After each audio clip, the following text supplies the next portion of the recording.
Building में बहुत सारे प्रकार के स्टोन हम यूज़ करते हैं। अलग अलग लोकेशन पे अलग अलग प्रकार के स्टोन जो होते हैं वो यूज़ किए जाते हैं।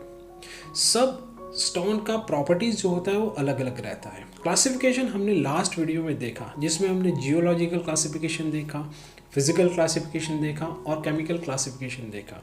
अगर आपने वो वीडियो नहीं देखा है तो उस वीडियो का लिंक आपको यहाँ पे आई बटन पे मिल जाएगा। मगर ये बहुत ही इम्पॉर्टेंट है, अगर आप साइट पे काम करते हो या फिर कोई इंजीनियर हो तो स्टोन का सही चुनाव, यानी कि सही जगह पे सही प्रॉपर्टी वाला स्टोन आपको डालना है और उसके हिसाब से आपका स्ट्रक्चर ड्यूरेबल रहेगा और लॉन्ग लाइफ आपको वही सर्विसिबिलिटी देता रहेगा। तो इस वीडियो में मैं आपको बताऊंगा कि प्रॉपर्टीज़ जो हैं वो कौन कौन सी हैं। सारी प्रॉपर्टी मैं डिटेल में आपको बताऊंगा, तो जुड़े रहिए इस वीडियो के साथ। अगर आप इस चैनल पर नए हैं तो चैनल को सब्सक्राइब कर लीजिए। चलिए सीखते हैं कुछ।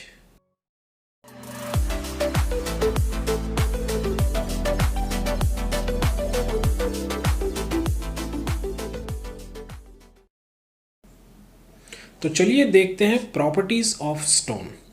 तो दोस्तों सबसे पहले मैं ये बात आपको बता दूं कि अलग अलग टाइप के स्टोन होते हैं, मगर किसी का एक प्रॉपर्टी होता है वो दूसरी जगह पे काम नहीं आता है। यानी कि हर एक प्रॉपर्टी एक ही स्टोन में है वो पॉसिबल नहीं है। अगर आपको ड्यूरेबल स्टोन चाहिए या फिर कुछ स्ट्रेंथ वाला स्टोन चाहिए तो उसका अपीयरेंस बराबर नहीं होगा, जो कि उसको आप अपने सुपर स्ट्रक्चर में या फिर कार्विंग वर्क में इस्तेमाल नहीं कर पाओगे। तो इस तरह से कौन से स्टोन में कौन सी प्रॉपर्टी एडवांटेजेस है और कौन सी प्रॉपर्टी डिसएडवांटेजेस है, उसके हिसाब से आपको स्टोन का चुनाव करना पड़ेगा। यहाँ पे देखते हैं हम, before selecting any type of stone, यानी कि आप जब भी कोई स्टोन सेलेक्ट करते हैं तो उसका इनहेरेंट प्रॉपर्टीज़ जो होता है वो आपको पता रहना चाहिए। उसके हिसाब से ही आपको बिल्डिंग कंस्ट्रक्शन में कोई भी स्टोन का चुनाव करना सही रहेगा।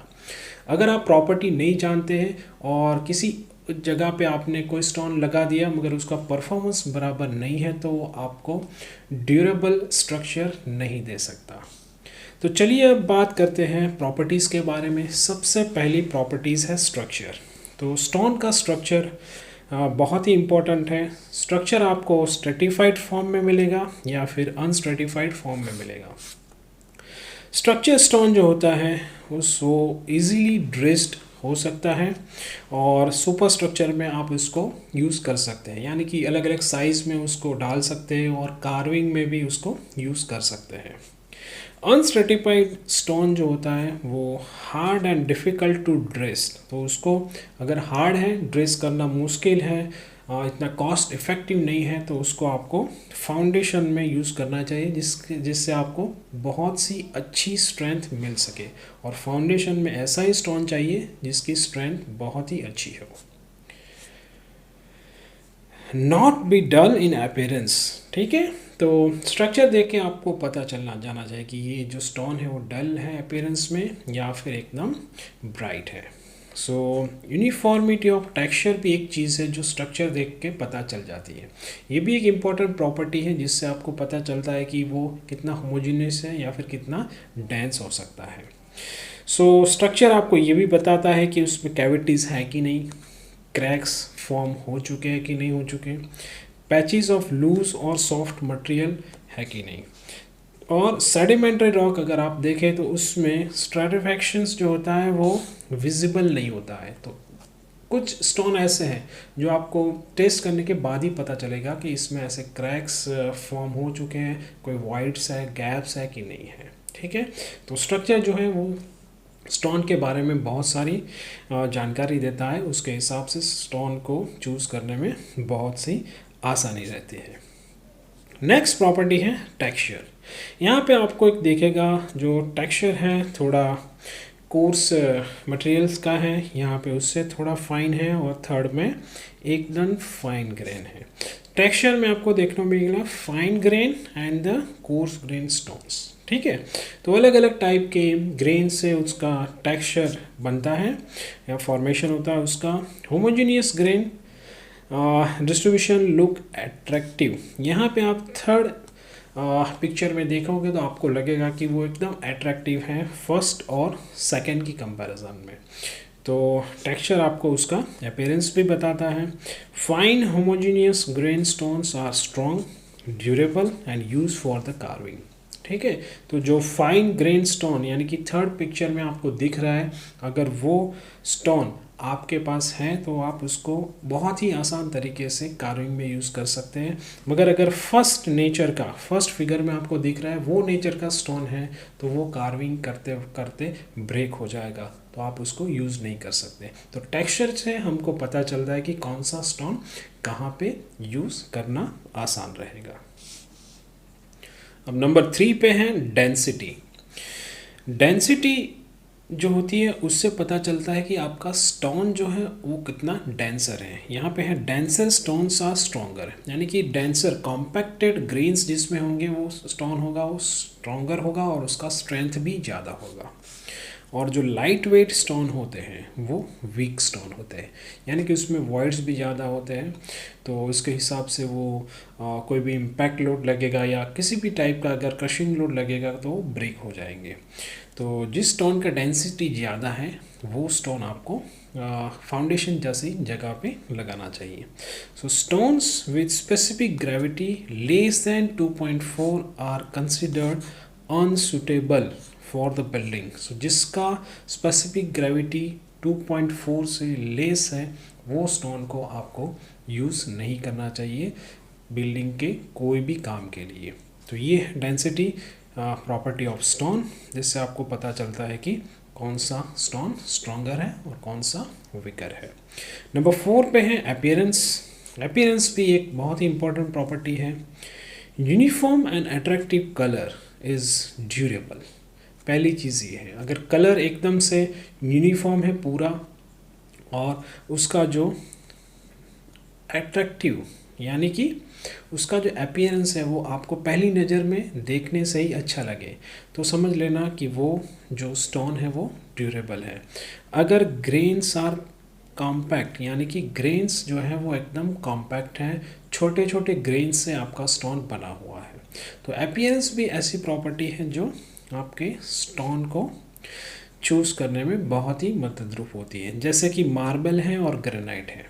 मार्बल को हम फ्लोरिंग में यूज़ करते हैं, ग्रेनाइट को हम ज़्यादातर किचन में यूज़ करते हैं। उसके जो ग्रेन्स होते हैं वो छोटे छोटे होते हैं और यूनिफॉर्मनेस आपको देखने को मिलेगी।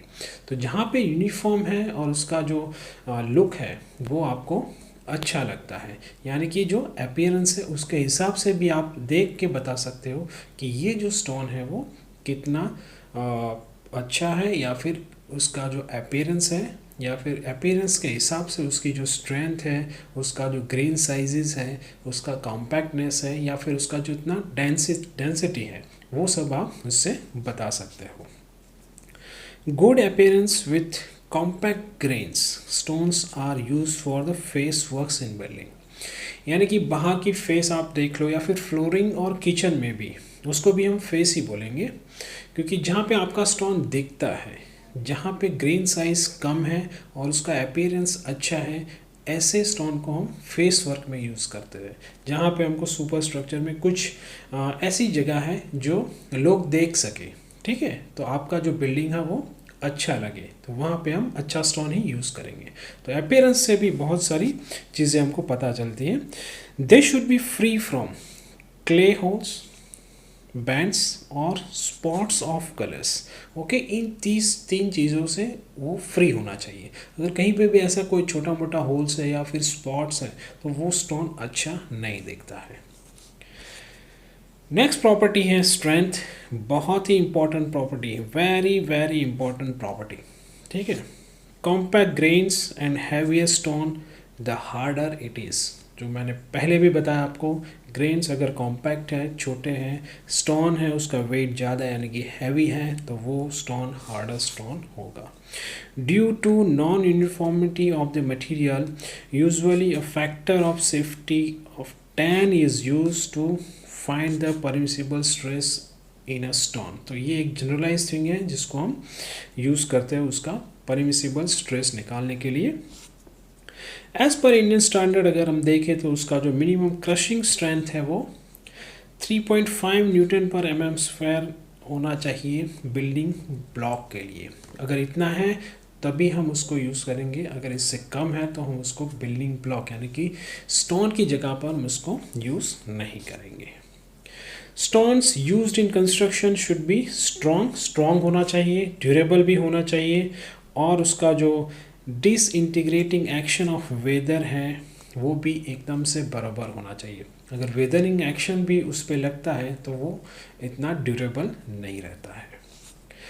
Compressive strength of building stone in practice range 60 to 200 Newton पर mm स्क्वायर, इतना उसका रेंज रहता है। यहाँ पे हम देखें कि यहाँ पे हमारे पास नेम ऑफ स्टोन है, जैसे ट्रैप है, बसाल्ट है, ग्रेनाइट है और क्रसिंग स्ट्रेंथ है राइट साइड पे। तो ट्रैप का जो है वो 300 to 350 न्यूटन पर mm स्क्वायर है, ग्रेनाइट का है 104 to 140 mm स्क्वायर है, मार्बल है 72 न्यूटन पर mm स्क्वायर, सैंडस्टोन है 65 न्यूटन पर mm स्क्वायर, लेटराइट है 1.8 to 3.2 न्यूटन पर mm स्क्वायर। लेटराइट का बहुत ही कम है, और आप जानते हैं कि लेटराइट जो है वो एकदम से ब्रिटल मटेरियल है, तो उसका स्ट्रेंथ हमको कम मिलेगा। नेक्स्ट प्रॉपर्टी है specific gravity. It is directly proportional to its weight and the strength. तो stones having higher specific gravity, जिसकी स्पेसिफिक ग्रेविटी हायर है, should not be use for dams, retaining walls, docks and harbour. Specific gravity अगर आप अच्छे से जानते हैं तो आपको पता चल गया होगा कि क्यों हमको उसको डैम, रिटेनिंग वॉल, डॉक्स और हार्बर पे यूज़ नहीं करना चाहिए। Specific gravity of a good building stone is lies between 2.4 to 2.8।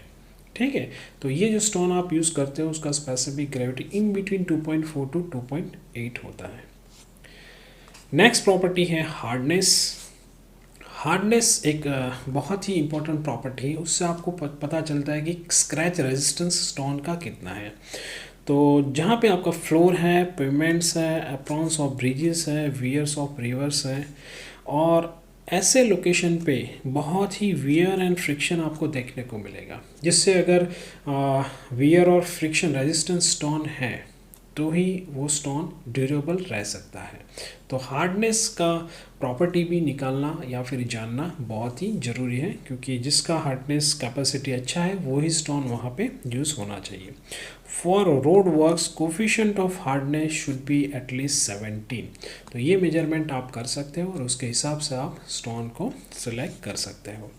For building works अगर देखें तो stone with coefficient of hardness less than 14 should not be used. ठीक है, रोड वर्क में आपको क्या करना है, शुड बी एटलीस्ट 17 तो होना ही चाहिए, और अगर वो 14 से कम है, लेस देन 14 है, तो वो स्टोन आपको बिल्डिंग में यूज़ नहीं करना है। नेक्स्ट प्रॉपर्टी है हमारी toughness. So it is also measure of impact. अगर स्टोन पे कोई भी इम्पैक्ट लोड लगता है, कुछ हाइट से कुछ चीज़ गिर जाती है तो उस पर इम्पैक्ट लोड लगता है। इम्पैक्ट लोड के सामने भी उसका कैपेसिटी जरूरी है। So under the vibration of machinery and moving loads they should be tough. इतना तो टफ होना चाहिए कि किसी भी छोटे मोटे इम्पैक्ट से वो ब्रेक नहीं होना चाहिए। तो ये प्रॉपर्टी भी बहुत ही ज़रूरी है। 9 नंबर पे है percentage wear. It is measured by attrition test और for road works and railway ballast. A good stone should not show wear of more than 2%। तो ये इसका मेजर है कि अगर वियर हम मेजर करते हैं तो उसका वियर जो है 2% से कम होना चाहिए। तो ये प्रॉपर्टी भी इम्पोर्टेंट है कुछ जगह पे जहाँ पे आप बेलास्ट में स्टोन यूज़ करते हो या फिर रोड वर्क में। फ्रॉस्ट एक्शन, जहाँ पे ऐसी छोटी क्रैक हो जाती है जिसमें वाटर चला जाता है, बाद में जब टेम्परेचर डाउन होता है तो वो रॉक में आइस में कन्वर्ट होता है, और उसके बाद वो थोड़ा सा एक्सटेंड हो गई क्रैक को भी वाइड कर देता है। सो फ्रॉस्ट एक्शन और आप उसको बोल सकते हैं फ्रीज और थ्रो साइकिल्स, वो अगर होती है और स्ट्रक्चर में वो क्रैक जनरेट करती है। So it has been estimated when water freezes, it extends or expands between the 8 to 11% and create a pressure। तो ऐसे वो स्टोन पे प्रेशर जनरेट करती है और क्रैक को डे बाय डे वाइडन करता रहता है। The increase of internal pressure combined with repeated freeze-through cycle produces micro fissures, cracks, flaking and spalling. So ये सारे जो कंटेंट है वो सब डिफेक्ट्स स्टोन के जब फ्रॉस्ट एक्शन अगर यहाँ पाया जाता है तो ये सारे डिफेक्ट्स स्टोन में आपको देखने को मिलेंगे।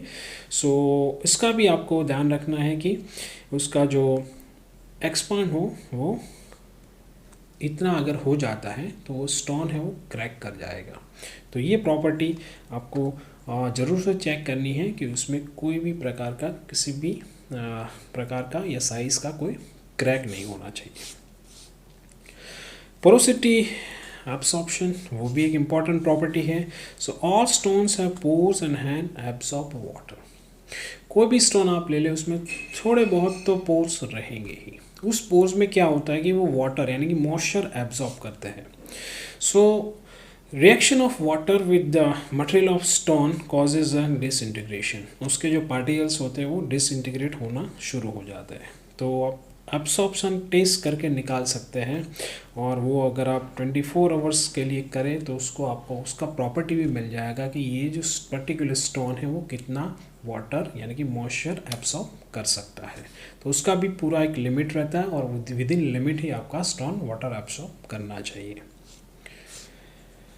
सो stones and their maximum limit of water absorption नीचे दिया गया है, देखिए आप कितना होता है। तो ग्रेनाइट ग्नेसिस एंड स्लेट में दैट इज़ 1%, क्वार्ट्जाइट में 3, ट्रैप में 6 और सैंडस्टोन हो, लाइमस्टोन हो या शैल हो उसमें 10% मैक्सिमम लिमिट है। तो इससे कम होना चाहिए तभी वो स्टोन होगा वो आपको अच्छी ड्यूरेबिलिटी दे सकता है। For a good stone it should be small as possible and no case more than 5। ठीक है, तो 5 से ज़्यादा नहीं होना चाहिए। Porous building stones are not suitable for the expose surface, क्योंकि एक्सपोज सरफेस पे क्या होता है कि बारिश के मौसम में वाटर आता है, मॉइस्चर आता है। तो अगर वो स्टोन मॉइस्चर कैरी करता है तो उसका डिसइंटीग्रेशन पॉसिबल है। तो ऐसे ही स्टोन यूज़ कीजिए जिसका जो एब्सॉर्प्शन ऑफ मॉइस्चर है वो बहुत ही कम हो। More porous rock absorb more water and leads to a damage of the stone। ठीक है, नेक्स्ट है वेदरिंग एक्शन। वेदरिंग एक्शन में क्या होता है, stones with good weathering properties only should be use for that construction purpose and again for the important building. Weathering में क्या होगा कि अगर इसका वेदरिंग कैपेसिटी अच्छा नहीं है तो उसमें आपको बहुत ही जल्दी डिफेक्ट्स देखने को मिल सकते हैं। ऐसे डिफेक्ट्स अगर हो जाते हैं तो उसमें बहुत सारे डैमेजेस भी होते हैं। अगर आपने उसको कॉलम पे यूज़ किया है या फिर किसी एक्सपोज सरफेस पे यूज़ किया है तो वहाँ पे आपको उसे बहुत ही जल्द चेंज करना पड़ सकता है। Rain and wind that is the cause और loss of the good appearance of the stone. और उसका जो अपीयरेंस है, अगर आप पिक्चर में देख सकते हैं कि ऐसा स्टोन हो गया तो उसका अपीयरेंस है वो बिल्डिंग का पूरा ख़राब हो जाएगा। Hence, stone with good weather resistance should be used for the face work। तो ऐसे ही स्टोन यूज़ कीजिए जिसका वेदरिंग प्रॉपर्टी बहुत ही अच्छा हो। Toughness is the next property. Resistance to the impact उसको हम बोलेंगे toughness. Stone with toughness index more than 19 से ज़्यादा है वो है प्रेफरेबल रोड वर्क में। तो आपको उसका प्रॉपर्टी पता होना चाहिए, टफनेस प्रॉपर्टी। 13 to 19 है उसको मीडियम टफ बोलेंगे और लेस देन 13 है उसको पुअर स्टोन बोलेंगे। तो टफनेस की प्रॉपर्टी अगर आप निकालते हो उससे आपको पता चलता है कि ये स्टोन है कितना टफ है और उसको किस लोकेशन पे आप यूज़ कर सकते हो।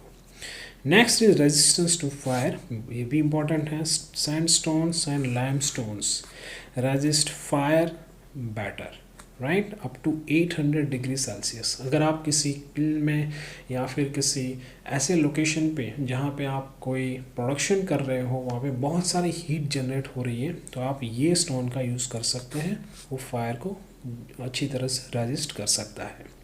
आर्जिलेसियस मटेरियल अगर आप देखें तो दो पुअर इन स्ट्रेंथ, उसका स्ट्रेंथ अच्छा नहीं है मगर they are good to resist in fire. So उस स्टोन को भी आप फायर रेजिस्टेंट स्टोन की हैसियत से उसको यूज़ कर सकते हो।